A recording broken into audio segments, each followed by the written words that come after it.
vamos ahora con José Alberto Raimondi, psicoanalista, miembro de la Asociación Mundial de Psicoanálisis y socio de la Asociación Cultural Cruce.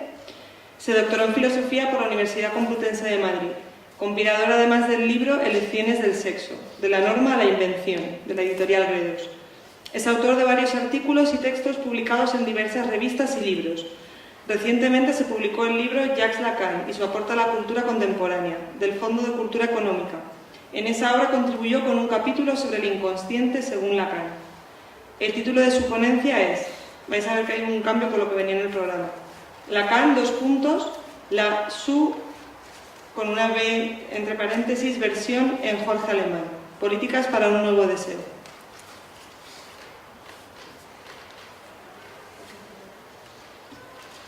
A ver. Agradecer. No sé si agradecer a ti, a toda la iniciativa, ¿no? A Jorge y por supuesto al público que ha habido una merma mínima ya para las horas y la cantidad de trabajo que hemos tenido.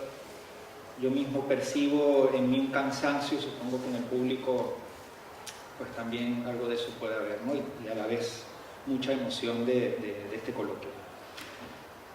Subversión en Jorge Alemán.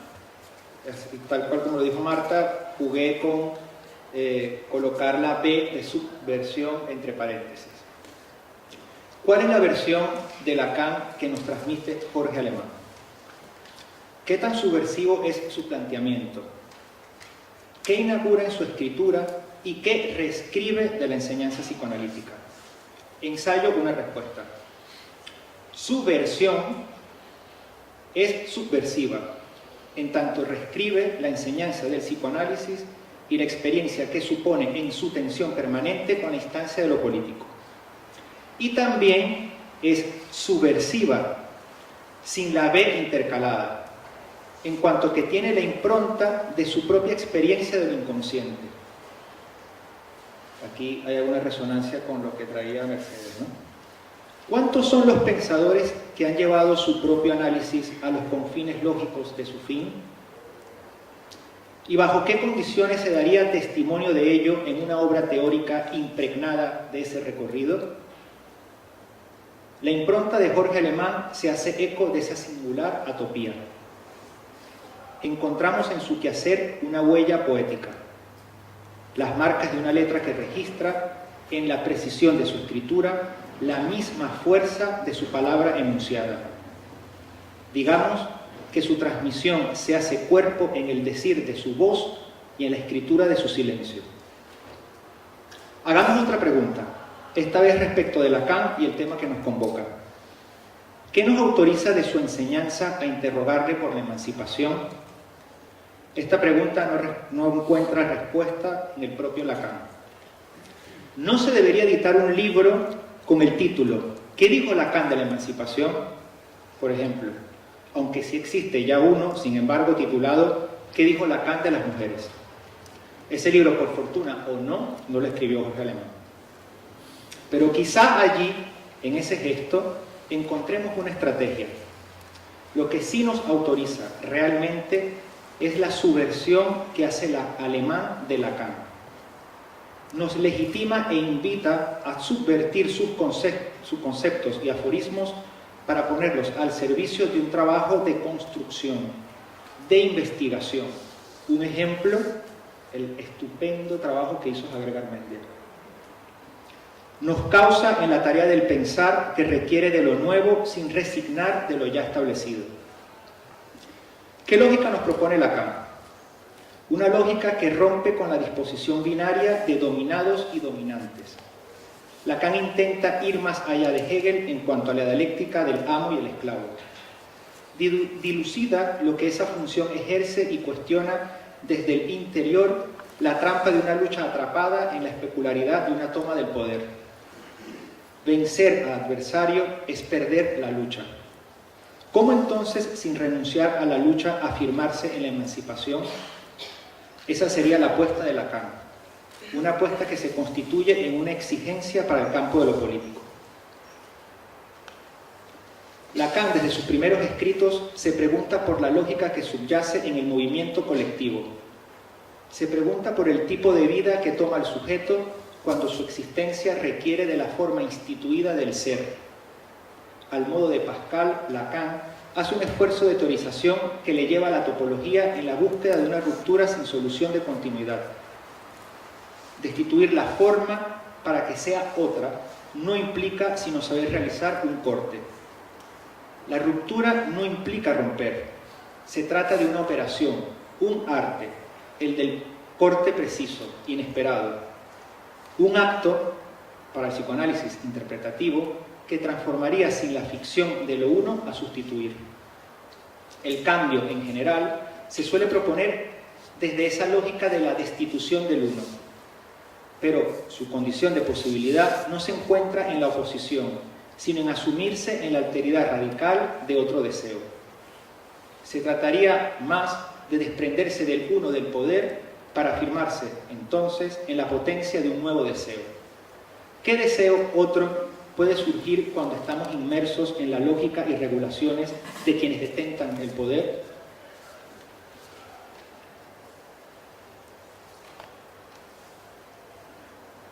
Cuando nos preguntamos por la lógica de la emancipación, nos enfrentamos a una pregunta que solo puede afrontarse en el discurso analítico por su posición respecto a sus relaciones con la realidad. Entendiendo realidad, por supuesto, en términos de una construcción política. Entonces, lo que el psicoanálisis tiene que decir requiere de una toma de posición.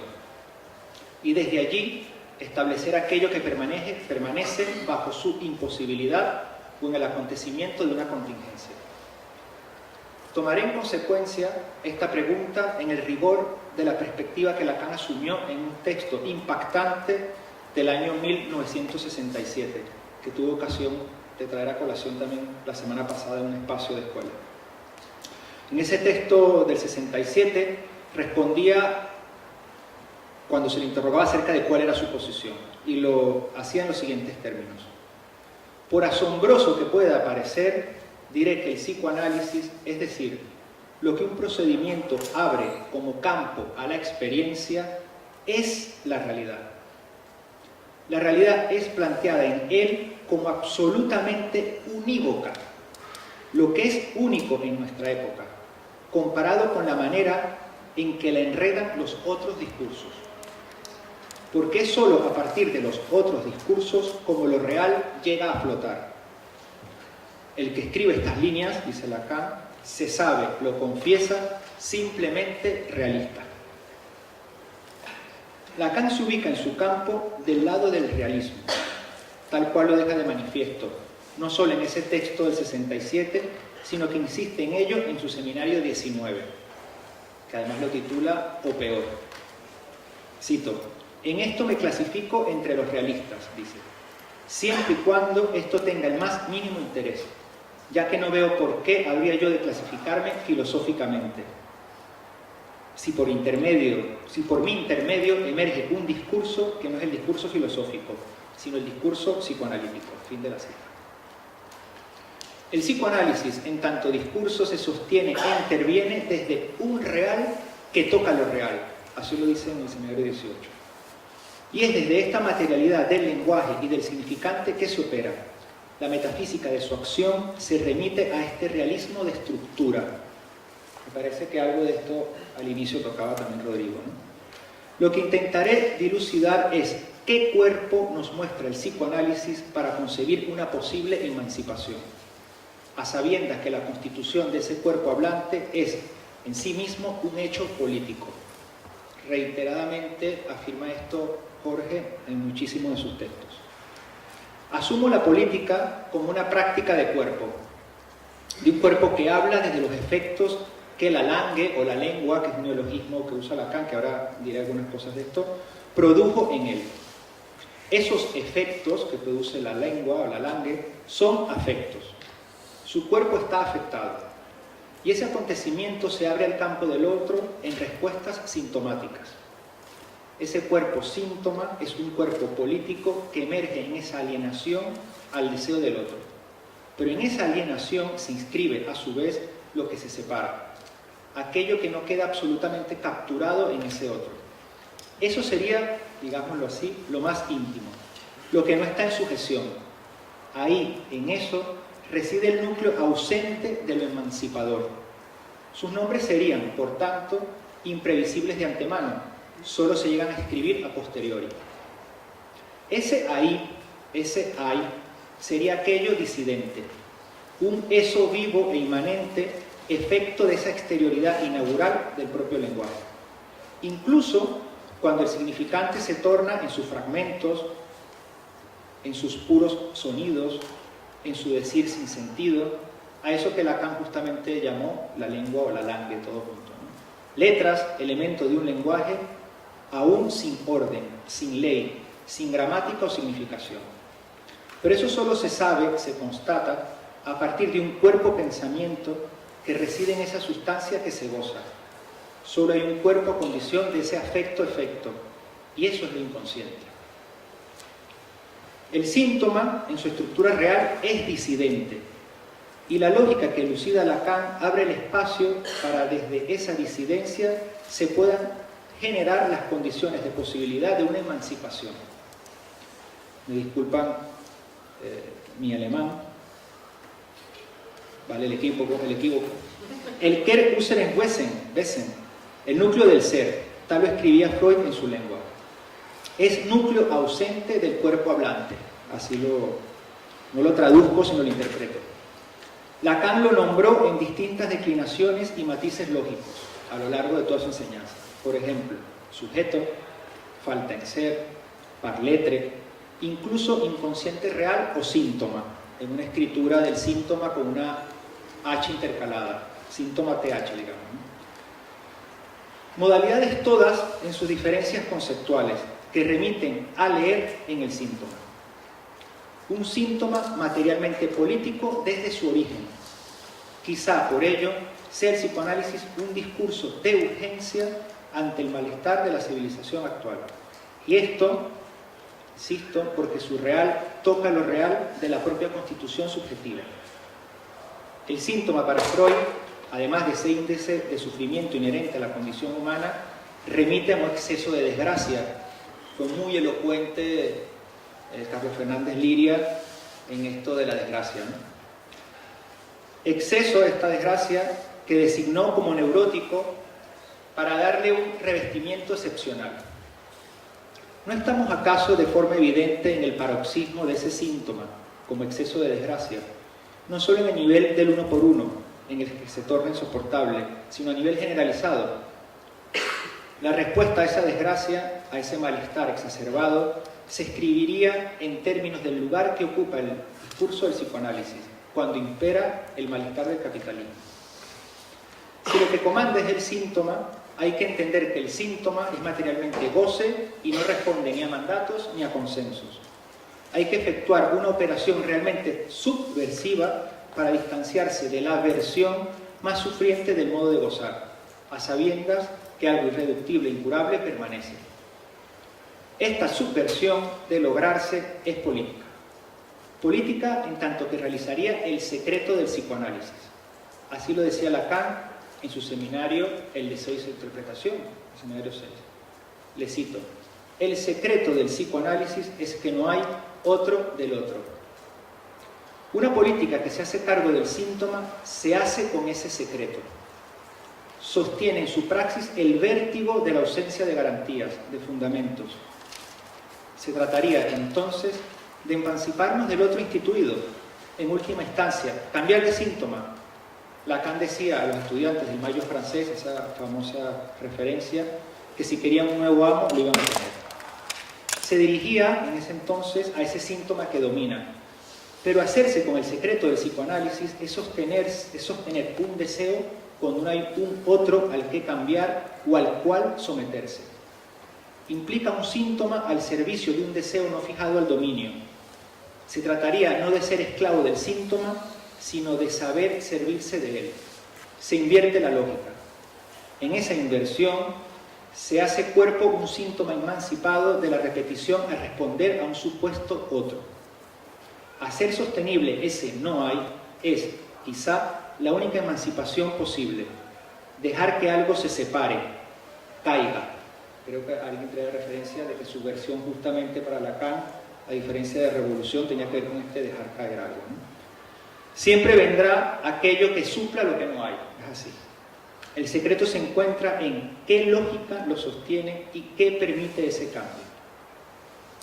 Para terminar, quisiera recordar la definición de inconsciente que en el Antiedipo ofrecieron Deleuze y Guattari. El inconsciente es la fábrica. Esa subversión y subversión, sin la B, de lo inconsciente, superó las determinaciones edípicas y familiaristas de la concepción establecida por Freud.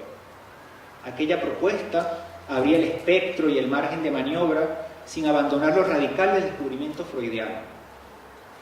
No obstante, no puede dejarnos indiferentes una formulación aún más radical y abierta que la realizada en el Antiedipo por Deleuze y Guattari. 5 años antes, según lo que entiendo, en el 72 se publica el Antiedipo, 5 años antes, Lacan sentenciaba que el inconsciente es la política. Ni la fábrica, ni el Edipo lo determinan. Su horizonte último es la política. Eso no tuvo el relieve que tuvo la propuesta deleuziana. Y esa proposición de Lacan se acompañó en ese mismo seminario, que es el seminario 14, la lógica del fantasma, de otra afirmación que le da sus coordenadas más precisas. El campo del otro es, desde el origen, el propio cuerpo. En los textos de Jorge Alemán encontramos, quizá sin una referencia tan explícita a ello, la vigencia de esta formulación. Se hace cargo de esa definición subversiva de lo inconsciente, incluso en su deriva ontológica, puesto que no cesa de restablecer las coordenadas teóricas y conceptuales para su operatividad desde la constitución misma del sujeto. No sale del marco de la inscripción que supone asumir al campo del otro como una referencia al cuerpo, y resuena en sus propios términos que usamos muchas veces para referirse al sujeto. Cuerpo hablante, sexuado y mortal. No se deja de repetir esa frase en muchos de los que han leído a Jorge Alemán. Allí reside precisamente el carácter ontológico-político desde su discurso, el de Alemán. El inconsciente es la política. Esa noticia requiere de una lectura pormenorizada en la obra de Alemán. Su trabajo es el testigo de aquello que el psicoanálisis le puede decir a la política desde su extimidad. Finalmente, para finalizar, una nueva lógica de la emancipación requiere romper con la ideología del cuerpo individual, de un cuerpo organismo separado del cuerpo hablante, de ese cuerpo afectado de la lengua. En otras palabras, un cuerpo transindividual. Solo ese cuerpo político puede contrariar al cuerpo de la modernidad, al cuerpo del capitalismo global. El cuerpo lacaniano no es el cuerpo cartesiano del parte extra partes. En ese nuevo cuerpo puede acontecer soledad común. El cuerpo no es, para pesar de la lógica imperante, una propiedad separada de los otros. De ahí que se nos impone su realización, su corte desde esta otra lógica. Así, un nuevo deseo podría emerger en la caída de esta idea homogénea y triunfante del cuerpo individual. Ese sería el verdadero acontecimiento de cuerpo, un acontecimiento político que puede tener distintos nombres: emancipación, soledad común, 3 puntos. Nominaciones que anuden a un nuevo deseo universal singular.